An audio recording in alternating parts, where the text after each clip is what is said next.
Hi, and welcome to Randy's Tropical Plants. So, I've been growing tropical plants for over 30 years now, and there's a lot of things that I've learned over those years that I wound up learning after the fact were completely incorrect. So, I for a very long time thought that any species of mangosteen would be more or less impossible to grow in Tampa, Florida. I was told that. I was told by Rare Fruit Council people way back in the day, I wanted to grow mangosteens. Is it possible? No. What about other mangosteens? They're like, well, no, not if you don't have a greenhouse. And so I just took that at face value. Well, at some point I just started buying up mangosteens to try, various different Garcinias, and I found that that is completely false. And actually, a lot of the species of South American mangosteens are really easy to grow and will do just fine here in Tampa. But today I'm going to be talking about Garcinia brasiliensis. That is sometimes called the improved or superior lemon drop mangosteen. I don't like calling it a lemon drop mangosteen at all because it's very different from Garcinia intermedia. And it's bigger fruited, it grows differently, it has a different flavor. So I call them Brazilian mangosteens. It's Garcinia brasiliensis. It's a pretty tree, but the fruit is delicious. Anybody that tells you that either of the lemon drop mangosteens is too sour to eat, they've either never tried them and they're just repeating information that they heard other people say, or I've only ever had one that wasn't quite ripe enough, because both Garcinia intermedia and Garcinia brasiliensis are very sweet. They taste really differently from one another. They are very sour too, but Garcinia brasiliensis is much sweeter and bigger and more juicy and really delicious. But anyway, I'll show you the fruit now. So this tree has been producing for a couple of years now. Every year it produces more and more, and every year it produces more flushes. This is the third flush of fruit that this tree has gotten. And you see there's fruits kind of everywhere. So this tree will produce almost as an ever-bearing tree once it gets really going. There's a close-up of the flowers. And this is January 15th. It's been a warm year, but these trees are nowhere near as cold sensitive as I was originally told they were. So this is my Garcinia brasiliensis in the middle of winter. And check this out.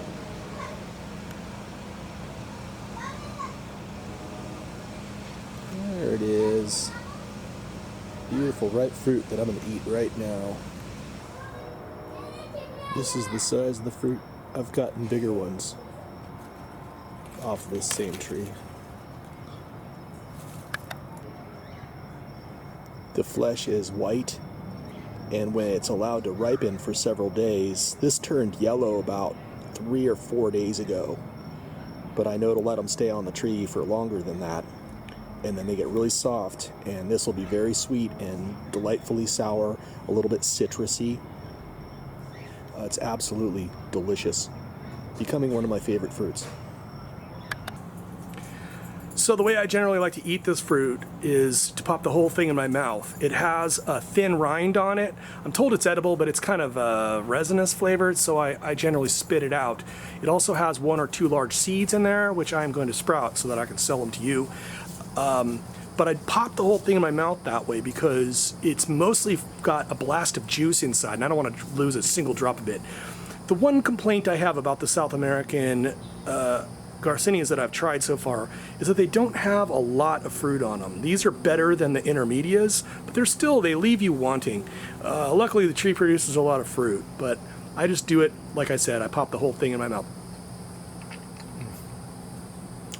It's so good.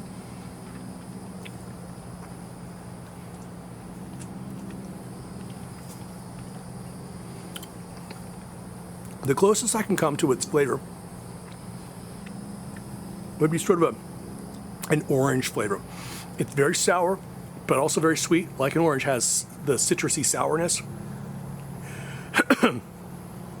But it has its own flavor that can only be described as maybe a mangosteen-y kind of flavor. These are more sour than a traditional Asian mangosteen. but they have their own unique flavor, just like a mangosteen does, and they're absolutely delicious. If you live in Florida, I highly recommend you get one of these. So, light requirements. This is a tree that will burn if it's a very small tree. Most of the Garcinias start off as understory trees and then grow up taller through the taller trees around them. So at first, they're going to get burned quite easily by too much sun. And I've learned this the hard way. So you want to give them dappled sun or a spot on the edge of shade where they might receive direct light for a few hours a day, but not full sun all day until they get to be a bit bigger. And so I generally tend to grow them in pots for a few years until they get to a certain size, and then I pop them in the ground. Now I've learned this the hard way. They will burn. I've got a Garcinia humilis on the ground that I put in full sun, and it's now taking it just fine, but the first few years it looked terrible all the time, and that was why. So put them in a little more shade to start and then let them grow into the sun. And anyway, that's the light requirements. So shade at first, full sun later. It's kind of a pain in the butt to figure that out, but if you do that, they'll do much better and reward you. They start producing fruit at about 2 years of age from seed. The Garcinia intermedia is even faster at a little over a year, but they don't really get going until about 3 to 4 years in, really producing a lot of fruit. I have not been able to get it to root from cuttings, and so I root it from the seeds, which are these big kind of fuzzy looking seeds in there. They're fairly good size. This one had 3 in there, but really it had 1 viable seed and 2 little anchoate seeds that aren't going to probably sprout, but I'll plant them all. This is the seed that was inside the fruit. I'm going to go plant it right now. In the back with my giant pile of soil that I just made. So I'm going to show you how I plant these.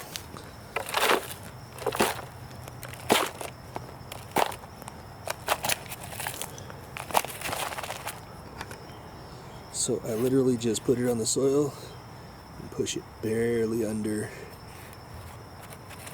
Good to go. These take sometimes a couple of months before they'll sprout.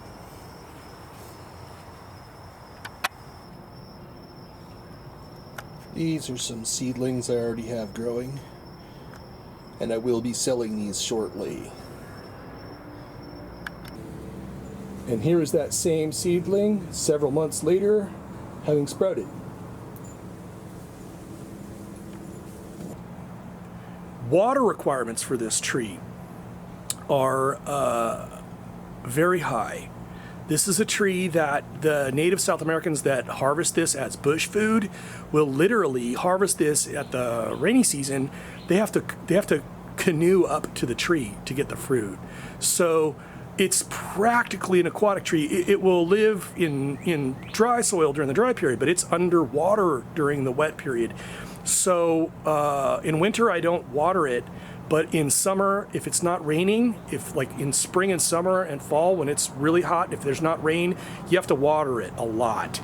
That's the one downside of this tree. It will really respond better if you water it a lot. It seems to be kind of drought tolerant, like it won't drop on you, but they stop growing and they don't produce as well. They will do much better if you water them a lot.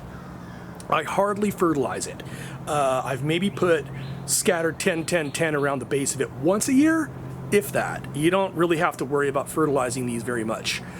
They grow kind of slowly, but they produce at a very small size. So getting them to grow bigger isn't really an advantage. Just sort of leave them alone, feed them a little bit, and they'll be fine. They like good quality soil. I keep them well mulched in the ground. The pots I grow in good quality potting soil. Let's see, I've talked about feeding, water, light. The one really difficult thing about this species, particularly brasiliensis, is it is more cold sensitive than a lot of the other South American mangosteens. I've gotten it through cold winters by covering it, but it still loses leaves, whereas the Garcinia humilis or the Garcinia xanthochymus nearby, I don't cover them at all, and they are never touched by even frost.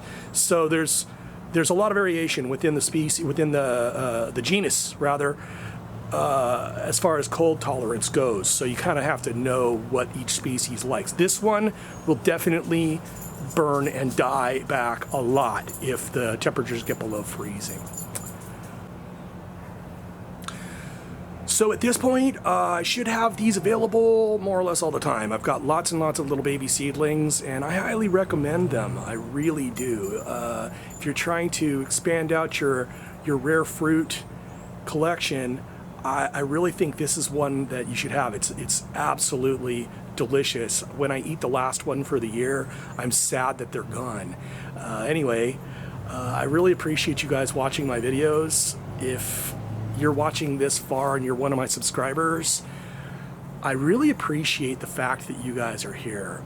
I have, through many hard times in my life, the only thing that was really going well was the fact that you guys were coming and watching my videos, and you guys were giving me encouragement, and you guys stuck through all these years that I haven't been posting videos, and I really appreciate it. It's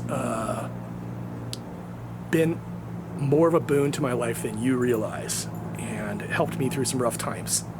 Anyway, thank you so much.